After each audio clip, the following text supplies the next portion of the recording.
Bom dia, meus irmãos, que a graça do nosso Deus nos alcance, que a bondade do nosso amigo e Salvador Jesus continue igualmente a nos acompanhar na jornada de nossa vida durante este dia, de sorte que possamos estar em paz diante de Deus, frente àquilo que também o nosso amigo Espírito Santo tem nos levado a aceitar, a amadurecer, mas, sobretudo, na mudança que faz singularmente em nossos pensamentos, no nosso modo de viver. Sejam mais uma vez bem-vindos a este culto de adoração ao Senhor, que tem como propósito nos despertar para a intimidade com Ele e desenvolver, de fato, comunhão por meio de nossa única arma, capaz de mudar pessoas e não destruí-las, que é o poder da oração. Portanto, nesse instante, eu gostaria de convidar a pessoa que está responsável para nos apresentar diante de Deus. Em seguida, então, retomarmos o texto do Evangelho de Mateus, capítulo 8, versículos 1 ao 4, aonde vamos deparar-nos com aquela história bem singular do leproso e que nós precisamos extrair diversas lições. De sorte que é possível que eu tenha de dividir este conteúdo, talvez em mais duas ou mais, então, 3 manhãs, para que, então, possamos compreender a largueza daquele episódio. Vamos orar, então? Bom dia a todos. Querido Deus, amado Pai, mais uma vez na Tua presença nos encontramos, Senhor. Que o Teu Santo Bom Espírito possa preencher cada coração aqui representado, Senhor. Que nós possamos, ó Deus, com o dom da Tua palavra, que vai ser manifestada sobre o pastor Cícero, que nós possamos compreender ela e pôr em prática. Amém, Senhor.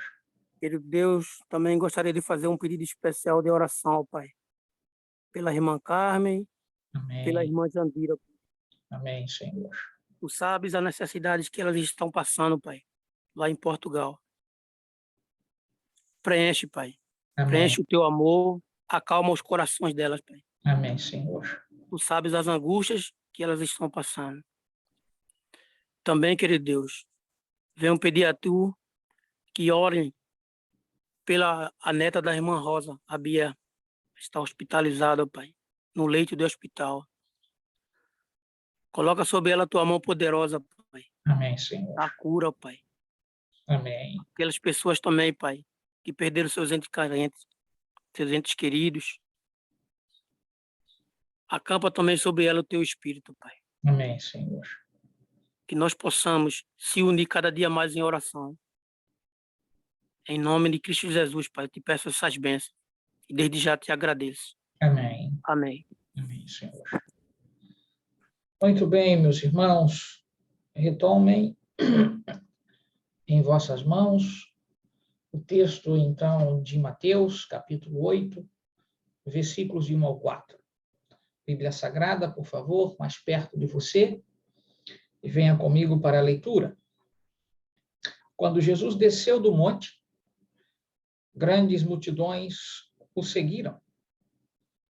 E eis que um leproso, tendo se aproximado, adorou-o, dizendo: Senhor, se queres, podes purificar-me.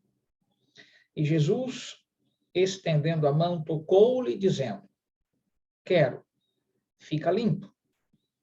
E imediatamente ele ficou limpo da sua lepra. Disse-lhe então Jesus: Ora, não o digas a ninguém, mas vai mostrar-te ao sacerdote e faze a oferta que Moisés ordenou para servir de testemunho ao povo.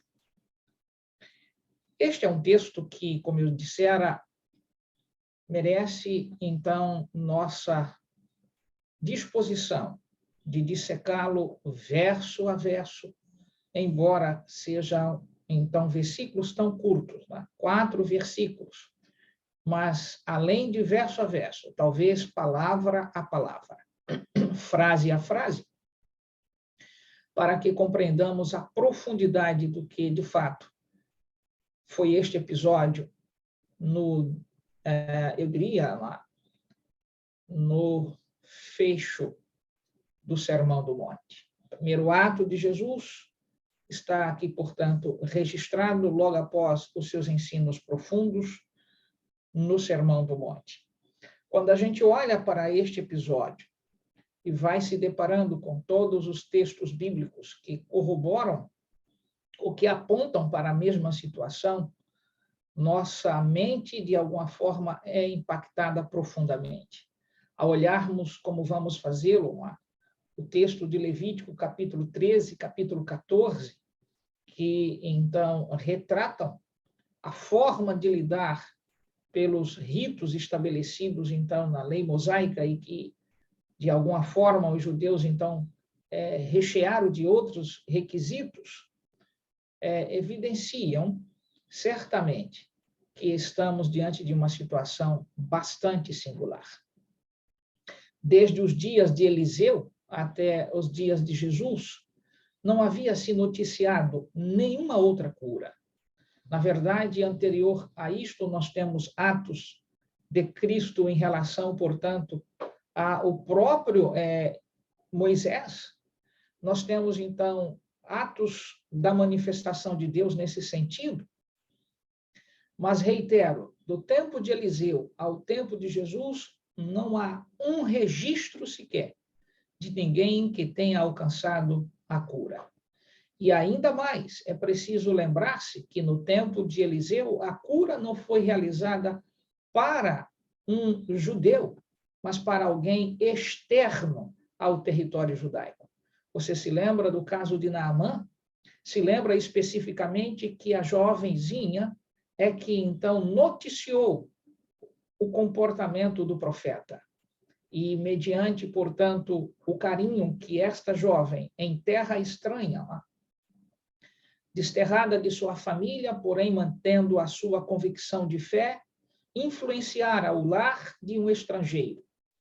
E aí, a benesse desta família em permitir que, então, o líder do seu exército pudesse vir para a terra de Israel e encontrar-se com o profeta Eliseu, que então você conhece muito bem a história, a sugestão que o profeta fizera e a forma como o próprio Naamã tentou evitar ou olvidar-se daquela situação, porque não compreendia que seria tão fácil. O detalhe é que, neste ponto, os rigores, os ritos estabelecidos no livro de Levítico, capítulo 13 e 14, não são colocados em práticas porque não se trata de um judeu, mas alguém, portanto, estrangeiro à terra. O fato é, reitero, que desde estes dias até os dias de Jesus, este, então, tema e esta doença não havia, portanto, encontrado em consonância ninguém que pudesse noticiar que havia sido curado. Isto é bastante significativo. A lepra, na verdade, é uma doença bastante singular. Tenho lido acerca deste assunto para fazer exatamente um paralelo em relação ao tempo que estamos vivendo, de algumas manifestações que parecem ser símiles com aquilo que de fato ocorrera neste período e com estas pessoas que assim eram acometidas desta doença. Na verdade, eu li um relatório bastante profundo de um médico do século XX, o doutor, então, Ernest William Gurney Masterman. Este era um médico britânico que atuou no território ali de Jerusalém por mais de 40 anos e escreveu diversos artigos, monografias, textos, livros. Este, então, erudito britânico, em uma de suas monografias, que tive acesso em leituras, ele registra que a lepra, na verdade, era, então, como que doença a qual o ser humano ia definhando, então, em um profundo naufrágio. Dizendo, em outras palavras, que nenhuma doença tinha um impacto tão grande na vida de um ser humano como a lepra. É exatamente assim, ou de igual modo, que Ellen White, no livro Desejado de Todas as Nações, também expõe, ali entre as páginas 262 em diante, sobre a condição do leproso nos dias de Jesus. Alijado dos amigos, da família, do acesso ao culto, quando não, portanto, alijado inclusive de sua própria condição de ser humano. Na verdade, meus queridos amigos, a lepra pode começar de maneira bastante imperceptível, nódulos que muitas vezes aparecem, ulcerados, as úlceras se desenvolvem como que, então, um corrimento fétido, e, no avançar, as sobrancelhas caem, os olhos ficam fixos, as cordas vocais ficam ulceradas, e de alguma voz, a voz, portanto, se torna rouca, a respiração fica com uma espécie de chiado singular, as mãos e os pés podem ulcerar, e lentamente o sofredor se torna, portanto, como que uma massa de crescimento escamoso. Ao curso, portanto, de 9 ou 10 anos, esse tipo, portanto, de manifestação termina em decadência mental, coma e, finalmente, a morte. Mas a lepra também pode começar com a perda de toda a sensação de alguma parte do corpo. Os troncos nervosos são afetados, os músculos podem definhar, os tendões se contraem até que as mãos ficam como que garras. O processo, portanto, de ulceração vai avançando até atingir a mão e os pés. Então vem a perda dos dedos, das mãos, dos pés, até que, por fim, todo o pé cai. Ou mãos. A duração desse tipo, portanto, de vitimação, gerada em torno de 20 a 30 anos. Esse é o terrível, então, modo progressivo de um homem ir morrer, ou está morrendo, como que por pedaços, né? Por polegadas. A condição física do leproso, nos dias de Jesus, era algo terrível, mas há algo pior do que a própria lepra. Flávio Joséfos, em uma de suas, então, abordagens acerca exatamente da condição do leproso dentro de Israel, nos diz que estes eram vistos como, de fato, pessoas mortas. Imediatamente, portanto, ao aspecto do diagnóstico, você sabe, através do texto de Levítico, capítulo 13 e 14, nós temos no 13, portanto, o diagnóstico, no 14 nós temos, portanto, o ritual que era feito. Após o diagnóstico, o leproso era absolutamente e completamente banido da sociedade. Levítico, capítulo 13, verso 46, por favor, venha mais perto da Bíblia comigo. Veja o que está escrito. E nesse texto em particular, o Senhor, portanto, nos diz o seguinte, nós lemos que, neste verso, especificamente é dito que será imundo durante os dias em que a praga estiver nele, e o imundo habitará só, a sua habitação será fora do arraial. O leproso seguia após o diagnóstico com roupas alugadas, cabelos desgrenhados, com uma cobertura sobre o lábio superior, e, à medida que seguia para o seu desterro, tinha de gritar, de acordo com o texto de Levítico, capítulo 13, verso 45, imundo, imundo. Na Idade Média, meus queridos amigos, se um homem ficasse leproso, o sacerdote vestia a sua estola, então tomava seu crucifixo, trazia o homem para dentro da igreja, ali ele lia, portanto, um sermão fúnebre sobre o mesmo, porque a ideia, o pensamento, era de que, então, todos desejavam que o leproso, de fato, morresse.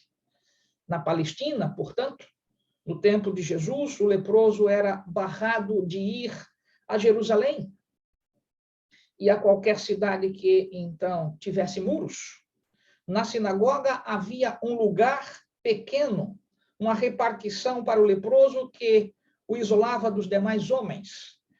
Este lugar, portanto, esta câmara, tinha cerca de 3 metros de altura, por, então, 1,80 de largura. Os judeus chamavam, portanto, este lugar de Mechitza. Mechitza. Essa expressão em hebraico significa divisão. A Mechitza é nada mais, nada menos do que uma cabine, se assim pudermos usar o termo, em substituição à palavra câmara, aonde, portanto, se separa a mulher do homem dentro da sinagoga judaica nos dias atuais. Mas a Mechitza, para, então, o leproso, era algo como que uma caixa aonde ele tinha de ficar ali, isolado de tudo e de todos. Os judeus enumeravam, portanto, 61 diferentes formas de se contaminar com um leproso. E o contaminado, em razão de ter tido contato com o leproso, era como se tivesse contaminado com o corpo morto. E esta situação levava, portanto, o leproso, por muitos, como que, na verdade, alguém que era indesejado. Este, de alguma maneira, teria de ficar, então, fora do recinto aonde qualquer indivíduo tivesse estado. Para você ter uma ideia, se o leproso, dentro dessas 61 maneiras que os judeus estabeleceram para que se contaminasse com, então, um leproso, uma destas, que aqui vou citar, tem a ver quando que um leproso, por exemplo, por alguma razão, pusesse a cabeça dentro de uma casa. Os judeus, então, diziam que até a viga do telhado estava contaminada pela presença daquele de ter posto apenas a sua cabeça dentro de uma casa. Mesmo no lugar aberto, era ilegal saudar um leproso. Ninguém podia se aproximar de um leproso a menos de 4 côvados de distância. Isso corresponde a aproximadamente 1,80 m. Se o vento, por alguma razão, soprasse para uma pessoa, vindo da direção de um leproso, este deveria se levantar e ficar distante cerca, portanto, de 100 côvados. Isso corresponde a aproximadamente 4,5 metros. Um rabi, para você ter uma ideia, não poderia até mesmo comer um ovo comprado numa rua por onde um leproso havia passado. Certos rabis se gabavam de ter atirado pedras no leproso para eles, então, serem afugentados e ele poder passar. Outros se escondiam ou se agachavam até seus calcanhares, com o objetivo, portanto, de que o leproso não pudesse ser visto por este, para, então, de alguma forma, também não cruzar com ele. Jamais, meus queridos amigos e irmãos, tinha havido qualquer doença que tivesse separado um homem de seus amigos com tanta veemência como a lepra o fizera. Mas era exatamente o estado social do leproso que Jesus tocou. Para um judeu, não poderia haver no Evangelho uma nota de impacto tão poderosa como esta. Jesus, estendendo a mão, tocou. Sabe, há algo que nós precisamos atentar, além dessas condições que aqui expus, de maneira resumida, o que de fato era a vida de um leproso. E como a sociedade, portanto, lidava com essa situação. Nesta história, há algo a mais. Na história, então, que está registrada em Mateus capítulo 8, versículos de 1 ao 4, onde estamos nos debruçando aqui para atentar, nesta história nós podemos notar 2 coisas. A primeira, a aproximação do leproso. E a segunda, a resposta de Jesus. Na aproximação do leproso, existem 3 elementos, 3 coisas em particular que eu gostaria que você atentasse. Observe, o leproso veio com confiança, essa é a primeira das coisas. A segunda, o leproso veio com humildade. E a terceira, o leproso veio com reverência. Analisando cada uma dessas coisas, à luz daquilo que eu tenho estudado ao longo de minha vida como pastor dentro dessa igreja, eu queria tirar algumas lições desses elementos do comportamento do leproso ao vir a Jesus e como Jesus, portanto, responde a esta vinda. Primeiro, analisemos, portanto, o aspecto da confiança do leproso. Ele não tinha dúvida, certamente, de que Jesus, se Jesus desejasse, poderia torná-lo limpo. Nenhum leproso poderia vir até um escriba ou um rabi. Você sabe disto por tudo aquilo que está escrito no livro de Levítico, capítulo 13 e 14. Ele sabia muito bem que, então, ele seria apedrejado, mas este homem veio até Jesus, mesmo assim.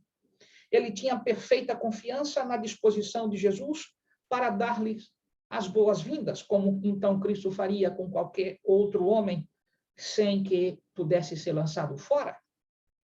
Ele tinha perfeita confiança no poder de Jesus. A lepra era a única doença que não existia nenhum remédio prescrito pelos rabis. Mas esse homem tinha certeza de que Jesus poderia fazer o que ninguém mais podia. Nenhum homem precisa se sentir desta forma, indesejado, incurado, intocável, imperdoável, uma alma como que, portanto, abjeta, distante. Pois eu gostaria que você lembrasse disto, meu irmão, nesta manhã. Nenhum de nós precisamos nos sentir desta maneira, porque alguém, portanto, nos colocou uma pecha de contaminado, de infectado. Lembre-se de que Jesus existe. E porque ele existe, ele pode nos tocar, ele pode nos tornar limpos, mesmo quando as pessoas nos veem como contaminados. A segunda coisa, o leproso veio com humildade. Ele não requereu a cura. Você observa o verso e não há uma espécie, portanto, eu diria, de requisito. Ele não faz, portanto, um apelo requerendo cura. Ele unicamente diz, se tu quiseres, podes me tornar limpo. Era como que se ele tivesse dito assim, eu sei que não importa, Senhor.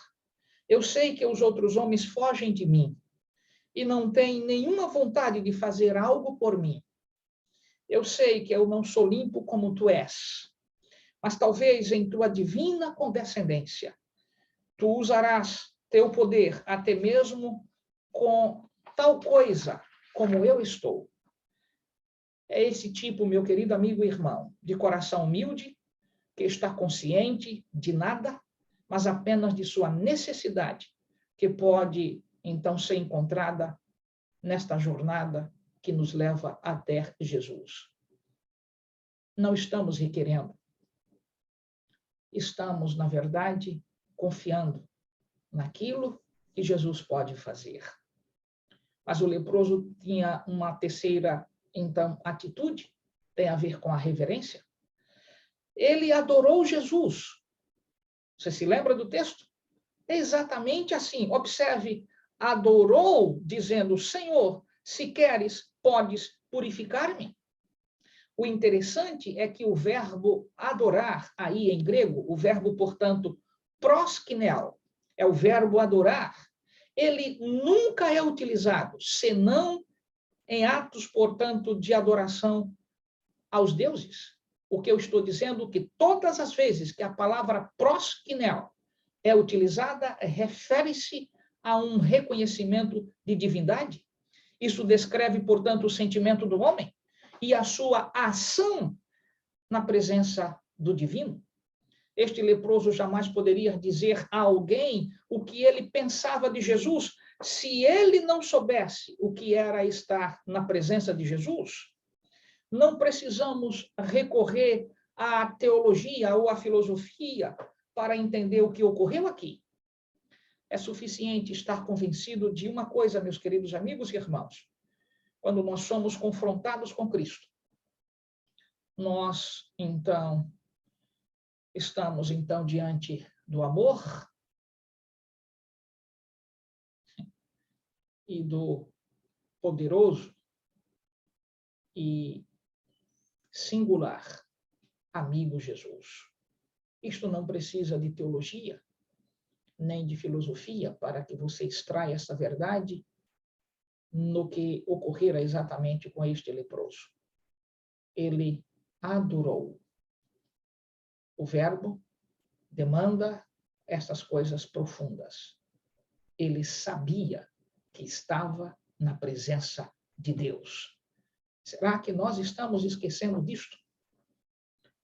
Acima, portanto, de todos os nossos limites, está a presença de Deus.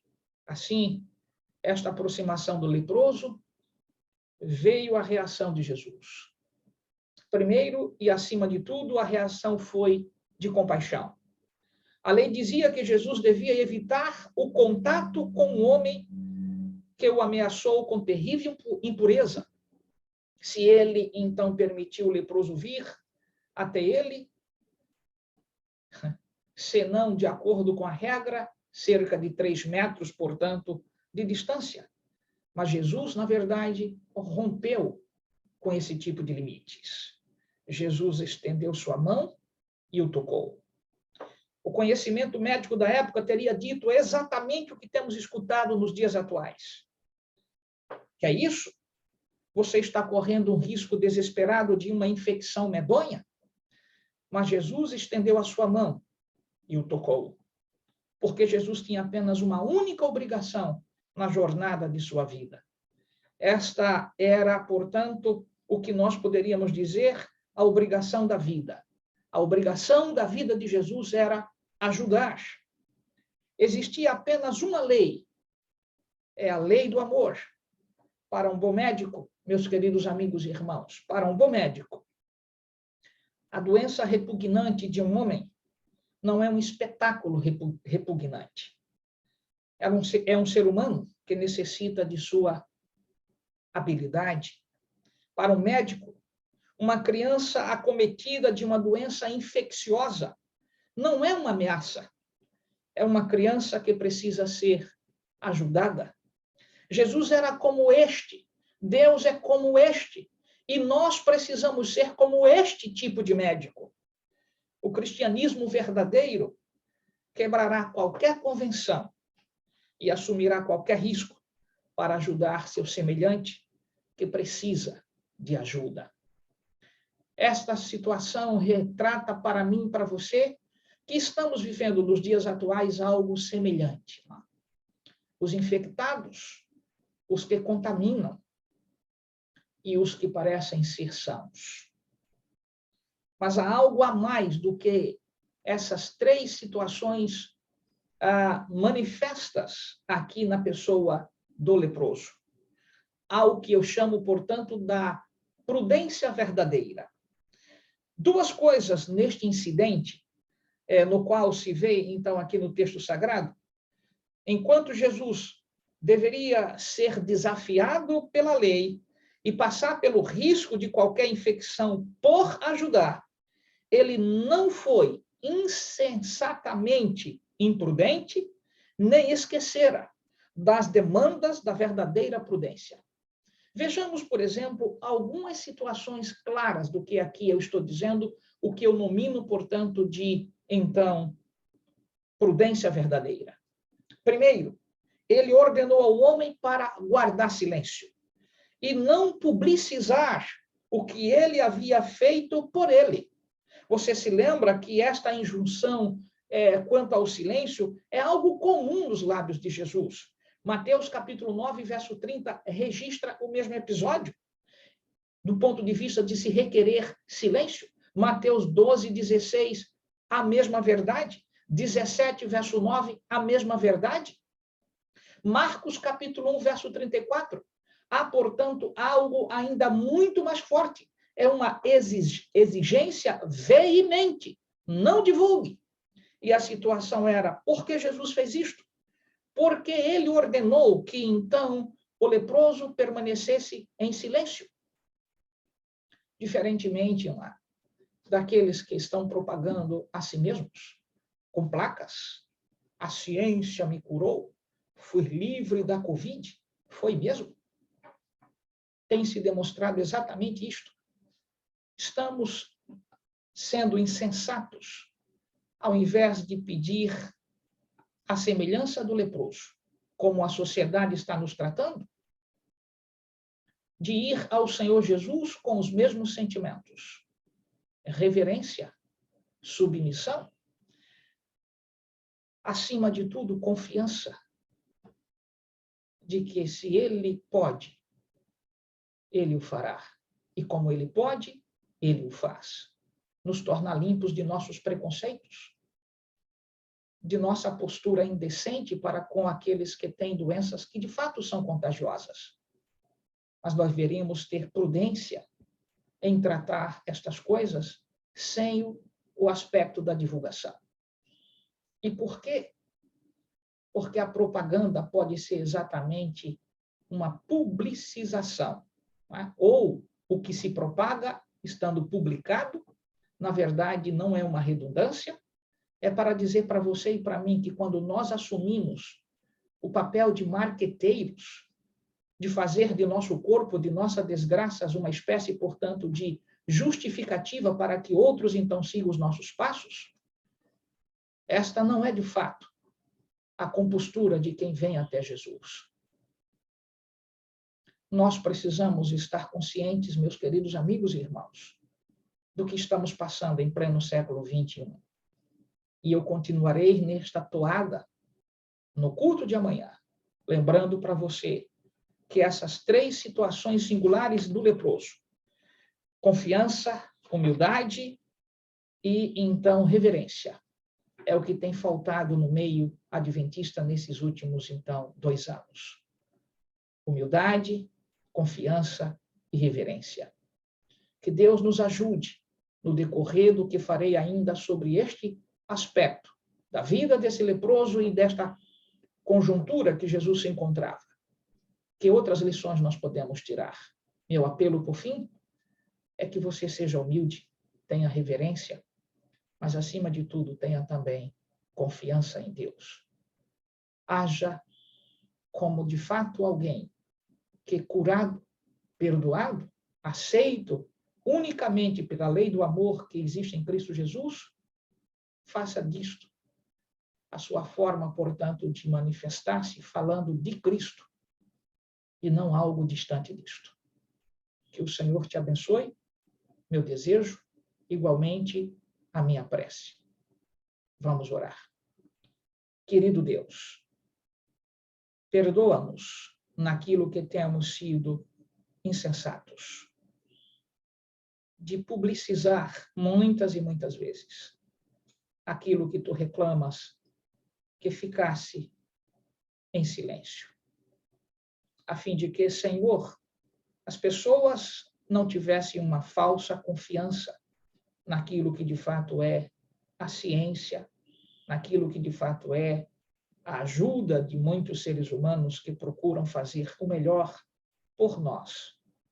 Médicos sérios, ciência séria, mas que muitas vezes, Senhor, chegam aos seus limites.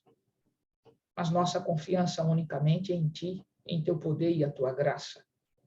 Mas isso também, dentro de nossa própria prudência, exige que não tratemos o conhecimento e a verdade que deste para estes como sendo desnecessários. Não é isto, Senhor. Aquilo mesmo que colocaste com muita segurança. A César o que é de César e a Deus o que é de Deus. Torne-nos, portanto, reverentes, humildes e confiantes, mesmo diante daqueles que nos nominam como infectados. Nos dê tua graça e tua proteção. Em nome de Jesus.